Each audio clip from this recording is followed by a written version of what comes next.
बिस्मिल्लाहिर्रहमानिर्रहीम, अस्सलाम वालेकुम। प्रोग्राम हेल्थ 21 के साथ मैं हूं आपका मेज़बान सैयद ताहा। नाज़रीन, प्रोग्राम में हम संगीन बीमारियों के हवाले से बात करते हैं, उनकी तशख़ीस कैसे की जाती है उसके हवाले से बात करते हैं और इन बीमारियों से निजात कैसे हासिल कर सकते हैं, हम इस हवाले से बात करते हैं।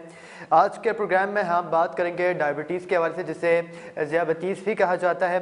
और इस तमाम बीमारी के हवाले से बात करने के लिए हमारे साथ स्टूडियोज़ में मौजूद हैं डॉक्टर उसामा अहमद अंसारी साहब हैं, कंसल्टेंट फिजिशंस हैं, डायबिटोलॉजिस्ट। डॉक्टर साहब, बहुत शुक्रिया वक्त देने के लिए। डॉक्टर साहब, सबसे पहले मैं आपसे ये जानना चाहूँगा कि डायबिटीज़ किसे कहते हैं? Thank you so much for having मी।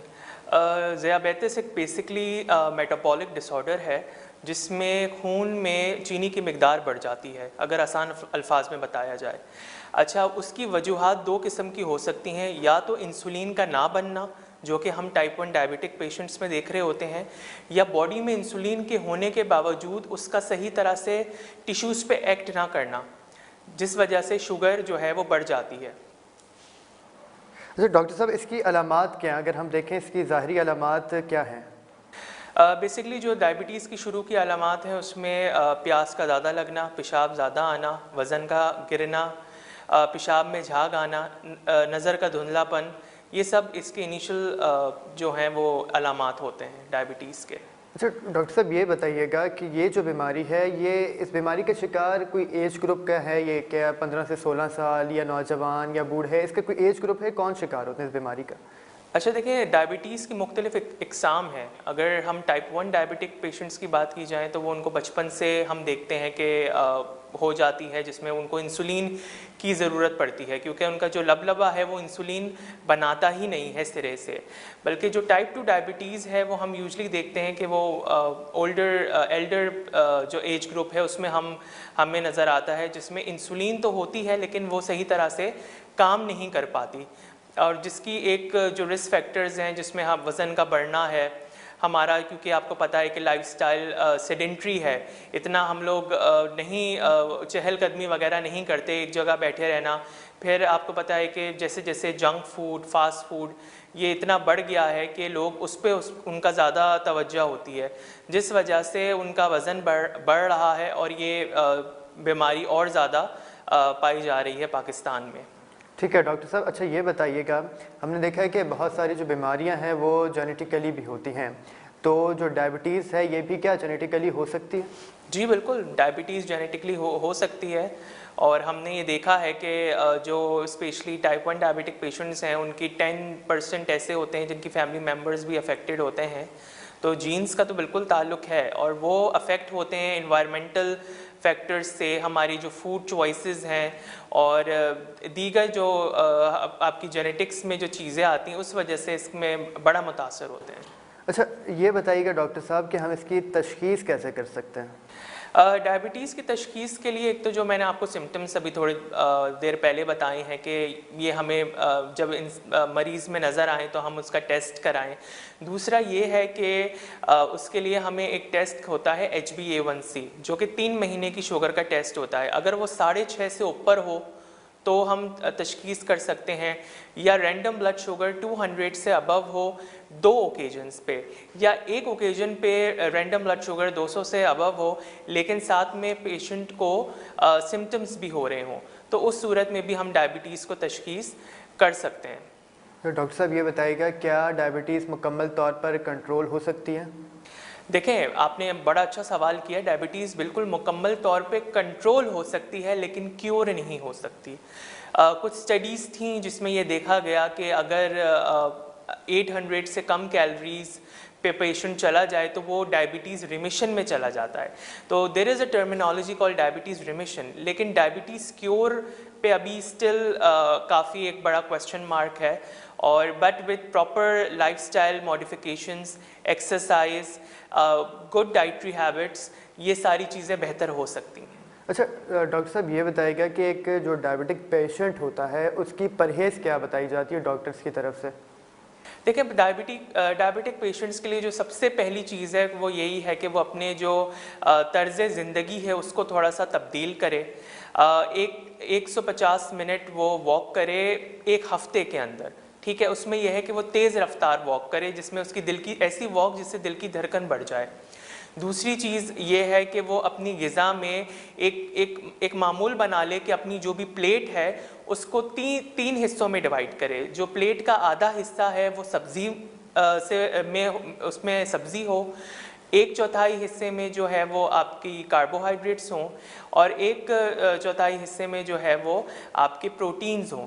तो इस तरह से अपनी ग़िज़ा का ख्याल रखें। फिर जो डॉक्टर ने जो उसको दवाइयाँ बताई हैं, तजवीज़ की हैं, वो प्रॉपर्ली ले, पेशेंट उसको उसकी पाबंदी करे और साथ में एक्सरसाइज वगैरह करे। तो इससे ये है कि वो डायबिटीज़ जो है उसमें बहुत अच्छा कंट्रोल आ सकता है। प्लस डायबिटीज़ के मरीज़ जो स्पेशली टाइप 2 डायबिटिक्स हैं उनमें हमें देखा गया है कि उनका वज़न काफ़ी ज़्यादा होता है। तो अगर पेशेंट 5 से 7% अपना वज़न कम कर ले, जो भी उसका स्टार्टिंग बॉडी वेट है, तो हमने देखा है कि 60% जो है वो डायबिटीज़ में, ज़ियाबेतिस में बेहतरी आ जाती है। उसकी जो शुगर्स हैं वो नॉर्मलाइज होने लगती हैं और पेशेंट जो है वो एक नॉर्मल ज़िंदगी की तरफ रवा दवा हो सकता है। अच्छा डॉक्टर साहब, एक सवाल ना बहुत पूछा जाता है, वो ये है कि क्या जो डायबिटिक पेशेंट्स हैं वो फ्रूट्स वगैरह खा सकते हैं?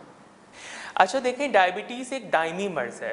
अब ये कोई मलेरिया या टाइफॉइड तो नहीं है कि वो अपना कोर्स पूरा करके वो बेहतर हो जाएगा, क्योंकि ये मरीज़ के साथ ताहयात तक चलेगा। तो इसमें यह है कि मरीज़ जो है वो बिल्कुल फल खा सकता है, लेकिन इसमें यह है कि दिन में एक फल खाए जो उसकी मुट्ठी में आ जाए। हम तो आसान अल्फाज में यही कहते हैं कि एक फल ले लें जो कि मुट्ठी में आ जाए। अंगूर के 12 दाने ले लें, ठीक है, एक सेब ले सकता है या एक नाशपाती ले ले या एक किन्नू ले ले, लेकिन दिन में एक फल ज़रूर ले सकता है, क्योंकि that is part of nutrition. But ज़ाहिर सी बात है कि ये इसमें शुगर होती है और अगर ये ज़्यादा मरीज़ लेने लग जाएगा तो उसकी शुगर बढ़ सकती है। अच्छा, एक इंसान है, लाइफ स्टाइल है उसका ख़राब है, क्या जो ये पेशेंट जो मर्ज़ है ये एक ख़राब लाइफ स्टाइल की वजह से भी हो सकती है? और जिन इंसान को ये मर्ज़ है तो उसका लाइफ स्टाइल होना क्या चाहिए?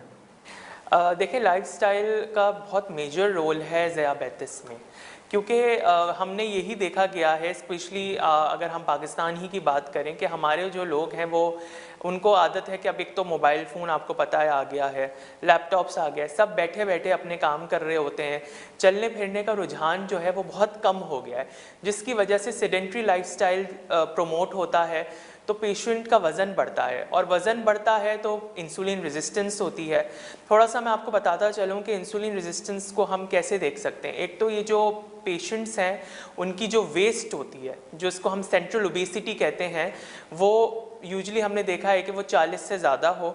अच्छा, गर्दन के साइडों पर, बगल पर और जो निचला हिस्सा है वो अगर डार्क हो जाए, तो ये सब साइंस होते हैं इंसुलिन रेजिस्टेंस के। तो ऐसे पेशेंट की हमें फौरी तौर पे स्क्रीनिंग करनी चाहिए, उसको ज़ियाबेतिस के लिए हमें टेस्ट करना चाहिए और उसी वजह से इंसुलिन रेजिस्टेंस होती है। अब इस लाइफस्टाइल को अगर हम बेहतर कर लें, जैसे मैंने आपको बताया कि आप एक अच्छी लंबी वॉक करें, सुबह के टाइम आप 30 मिनट की वॉक कर लें डेली, और हफ्ते की 150 मिनट मैंने आपको बता दी है। आप वो अगर उस पर आप कर लें, आपका वज़न भी कम होगा और आपकी शुगर वैसे ही नॉर्मलाइज होगी विद मिनिमम मेडिसिन्स। और ऐसे भी मेरे पेशेंट्स हैं जिनको जस्ट बाय लाइफस्टाइल मॉडिफिकेशंस उनकी पूरी जो शुगर है वो एक नॉर्मल इंसान की तरह रही है। अच्छा, मेडिसिन आपको क्या लगता है, आप या जो बाकी डॉक्टर्स हैं, किस स्टेज पे आपको लगता है यार अब मेडिसिन हमें मरीज़ को प्रेफर करनी चाहिए? मेडिसिन कब दी जाती है? अच्छा देखें, इसमें HbA1c जैसे मैंने आपको बताया कि 6.5 एंड अबव पे हम डायग्नोस कर लेते हैं। तो यूजुअली जिनका HbA1c 7 से कम होता है और यंग पेशेंट होता है, तो ऐसा हमने बहुत देखा है कि just by doing lifestyle modifications, अपनी तर्ज ज़िंदगी में थोड़ी बहुत चेंजेस ला के वो उनकी शुगर काफ़ी बेहतर हो जाती है, उनको किसी भी मेडिसिन की ज़रूरत नहीं पड़ती। क्योंकि देखें, जो टाइप 2 डायबिटिक है उसमें इंसुलिन रेजिस्टेंस है, which is because of your weight. आपका वेट ज़्यादा है, इंसुलिन बॉडी में मौजूद है, लेकिन वो इंसुलिन बॉडी में सही तरह काम नहीं कर पा रही है। उसको सही तरह काम करने के लिए जो ऊपर की जो आपकी ऑर्गन्स पे जो फैट डिपोजिशन है उसको हटाना होगा, और उसके लिए आपको अपना वज़न कम करना होगा। वज़न कम होगा, फैट डिपोजिशन कम होगा, इंसुलिन रेजिस्टेंस नीचे आएगी और बॉडी में जो आपकी जो खून में जो चीनी है उसकी मिकदार कम होगी, आपकी शुगर नॉर्मलाइज होगी और आपकी डायबिटीज़ इवन रिमिशन में भी जा सकती है। तो डॉक्टर साहब ये बताइएगा कि डायबिटीज़ जो मंथ है ये क्यों मनाया जाता है, इसकी इम्पोर्टेंस क्या है? अच्छा देखें, डायबिटीज़ का जो मंथ है वो इसलिए ही बनाया जाता है कि लोगों में हम अवेयरनेस पैदा करें। लोगों को पता ही नहीं चलता, क्योंकि बहुत सारे ऐसे पेशेंट्स हैं जिनको ये पता ही नहीं है कि उनको शुगर की बीमारी है। उसके लिए उनके अलामात जो कि मैंने आपको जिसके बारे में आपको तफसील से बताया भी है, उसके लिए पेशेंट को देखना चाहिए। बट ऐसे बहुत सारे मरीज़ हैं जिनमें कोई अलामत नहीं है। उनको इसलिए मैं कहता हूँ कि साल में कम से कम एक मरतबा अपना HbA1c और अपना रैंडम ब्लड शुगर का टेस्ट ज़रूर कराएं, ताकि हम इस मर्ज़ की तशख़ीस कर सकें। क्योंकि अगर टाइमली हम इसकी तशख़ीस कर लेंगे तो हम बहुत सारी कॉम्प्लिकेशन से बच सकते हैं। अच्छा डॉक्टर साहब, हमने देखा है कि दुनिया भर में ये मर्ज़ पाया जाता है, लेकिन हमने ये देखा है कि पाकिस्तान में जितने बड़े अमराज पाई जाती हैं उनमें से एक है। तो आपको क्या वजूहात लगती हैं कि पाकिस्तान में ये मर्ज़ इतनी बड़ी तादाद में क्यों पाया जाता है? देखें, अगैन आपका बड़ा अच्छा सवाल है, लेकिन इसका जवाब वहीं से शुरू होता है कि क्योंकि हमारा इतना ज़्यादा सेडेंट्री लाइफस्टाइल है, हमारी डाइटरी हैबिट्स इतनी अच्छी नहीं है, फिर हमारे कुछ जीन्स में भी इस तरह के एलिमेंट्स हैं जिस वजह से जो डायबिटीज़ है वो एशियन पॉपुलेशन में ज़्यादा देखी गई है। और मैं आपको एक बात बताता चलूँ कि अगर एक कमरे में 3 लोग बैठे हैं तो उसमें से एक ज़ियाबेतिस का मरीज़ होगा। और अगर इस तरह की नौयत है कि पाकिस्तान जो है वो दुनिया में तीसरे नंबर पर है और एशियन में पहले नंबर पर आने की तरफ बढ़ रहा है पाकिस्तान। अच्छा डॉक्टर साहब, हमने देखा कि बहुत सारी बीमारियां होती हैं जो एक संगीन बीमारियों तक जाने के लिए एक सीढ़ी का रोल प्ले करती हैं, मतलब कि वो बेसिक होती हैं। क्या ये जो बीमारी है ये भी कोई बेसिक रोल प्ले करती है, मतलब आगे जाके किसी संगीन बीमारी में चेंज हो सकती है, या इसका बाकी बीमारियों से कोई ताल्लुक़ नहीं है? वेरी गुड क्वेश्चन अगेन ताहा। बेसिकली यही है कि ये जो बीमारी है ये सर के बाल से लेके पैर के नाखून तक हर आज़ा को इन्वॉल्व कर सकती है। जैसे आपका ज़ियाबेतिस का असर आपकी आंखों के पर्दे पर हो सकता है, जिसमें बिनाई आपकी कम हो सकती है। Even in severe cases blindness भी हमने पेशेंट्स में देखी है।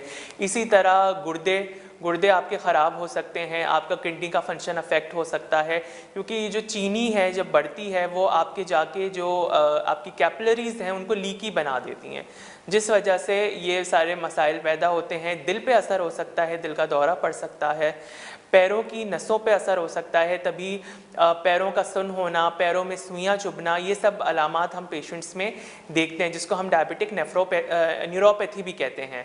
सो these are all the complications that we can have with diabetes. अच्छा डॉक्टर साहब, हमने सुना है कि बहुत सारे डॉक्टर्स कहते हैं, ये पेशेंट्स कहते हैं कि अभी हम बॉर्डर लाइन पर हैं। ये बताएगा कि बॉर्डर लाइन क्या है, और जो पेशेंट जो बॉर्डर लाइन पर है उसको उस वक्त क्या करना चाहिए? जी अच्छा, हम एक टर्मिनोलॉजी है हमारी प्री डायबिटीज़, ये हम HbA1c की बेसिस पे डायग्नोस करते हैं। बेसिकली 5.7 से लेके जो 6.4 तक का HbA1c है उसको हम प्री डायबिटिक फेस कहते हैं, जिसमें आपको बहुत ज़्यादा चांसेस होते हैं कि अगले 5 या 10 साल में आपको शुगर की बीमारी हो जाए। तो इस पॉइंट पे पेशेंट को चाहिए कि वही अपनी लाइफस्टाइल को मॉडिफाई करे, अपनी ईटिंग हैबिट्स को मॉडिफाई करे, अपनी एक्सरसाइज करे और वॉक करे, अपना वज़न को कम करे, जिससे जो है वो आगे चल के डायबिटीज़ में वो कन्वर्ट ना हो। अच्छा डॉक्टर साहब, हमने देखे कि पाकिस्तान में या अब तो शहरों में भी लोग देसी तरीके इलाज ढूंढते हैं हर चीज़ का, कि यार हम मेडिसिन की तरफ नहीं जाना चाहते। तो यहाँ पर कोई ऐसा है कि यार देसी तरीके इलाज से हम उसको अपना कर बच सकते हैं, या आगे फ्यूचर में हम कहें कि यार हमें ये बीमारी नहीं लायक होगी? अगर आप देसी तरीका एक अपनी ग़िज़ा में बेहतरी लाने को और अपने लाइफस्टाइल में मॉडिफिकेशन लाने को कह रहे हैं तो that is fine enough, but herbal medicines से आई डोंट थिंक सो कि इसका कुछ ज़्यादा इलाज हो सकता है। बेस्ट थिंग इज़ कि अगर आप प्री डायबिटिक हैं स्पेशली, तो आप अपनी तर्ज़ ज़िंदगी को बेहतर करें, तो उससे इंशाल्लाह आपकी जो शुगर है वो रिवर्स हो जाएगी और आपको फिर ये डायबिटीज़ की बीमारी होगी नहीं। और इन केस अगर आप डायबिटिक हैं भी तो भी आप अपने लाइफस्टाइल को मॉडिफाई करें तो आपकी शुगर जो है वो काफ़ी हद तक बेहतर हो सकती है और आप एक नॉर्मल ज़िंदगी गुजार सकते हैं। ठीक है डॉक्टर साहब, अच्छा ये बताइएगा कि सेकंड लास्ट क्वेश्चन है आपसे कि हर बीमारी का दुनिया भर में हमने देखा है कि जदीद तरीका इलाज आ चुका है, तो अगर हम पाकिस्तान की बात करें, हम पाकिस्तान से बाहर बात करें बैरून ममालिक में, तो इसका कोई जदीद तरीका इलाज आ चुका है? देखें, बिल्कुल जदीद तरीका इलाज आया है, स्पेशली विद टाइप 1 डायबिटीज़, जिसमें हम जो आपके स्टेम सेल हैं उसकी ट्रांसप्लांटेशन करते हैं, या पेनक्रियास की जो है वो ट्रांसप्लांटेशन करते हैं। तो उससे भी हमने देखा है कि ये डायबिटीज़ जो है वो क्योर हो जाती है। बट स्टिल अभी पाकिस्तान जो है वो काफ़ी इस चीज़ से दूर है। दूसरी एक कुछ ऐसी मेडिसिन भी होती हैं जो स्टेज 1 से स्टेज 2 में जाने से उसको रोकती है और शुगर को, और उसको बेहतर करती है। But for type 2 diabetes currently अभी सिर्फ आपकी मेडिसिन्स हैं, और इन लेटर स्टेजेस, क्योंकि टाइप 2 डायबिटीज़ भी टाइप 1 में कन्वर्ट हो जाती है, क्योंकि आपके जो पेनक्रियाज है, जो लबलबा है, वो इंसुलिन जो है वो बनाना कम कर देता है या छोड़ देता है। तो उस सूरत में टाइप 2 डायबिटिक पेशेंट्स भी इंसुलिन की तरफ जा सकते हैं। ठीक है, लास्ट में डॉक्टर साहब बतौर एंडोक्राइनोलॉजिस्ट आवाम के लिए आपका कोई पैगाम? बतौर डायबिटोलॉजिस्ट मेरा आवाम के लिए यही पैगाम है कि हेल्दी लाइफस्टाइल को प्रमोट करें, अच्छी ग़िज़ा लें, मुतवाज़न ग़िज़ा लें, वॉक करें, एक्सरसाइज करें और अपना वज़न को कम करें ताकि आप इस बीमारी से दूर रहें। और बाकी ये है कि अगर जीन्स की वजह से आपको बीमारी ये मिल भी जाती है, सो विद प्रॉपर ट्रीटमेंट आप इसको जो है वो कंट्रोल में रख सकते हैं, और शुगर की पेचीदगियों से आप बचा जा सकता है। ठीक है, doctor Usama Ahmed Ansari, consultant physician and diabetologist हमारे साथ मौजूद थे। डायबिटीज़ के बारे में हम बात कर रहे थे कि तशख़ीस कैसे मुमकिन है और उसका तरीका इलाज क्या है। डॉक्टर साहब ने बताया कि लाइफ स्टाइल में हम चेंजिंग करके, अपनी जो ग़िज़ा है रोज़मर्रा की उसमें चेंजिंग करके, एक्सरसाइज करके हम इससे छुटकारा पा सकते हैं। प्रोग्राम हेल्थ 21 से अपने मेज़बान सैयद ताहा को दीजिए इजाज़त। अल्लाह हाफ़िज़।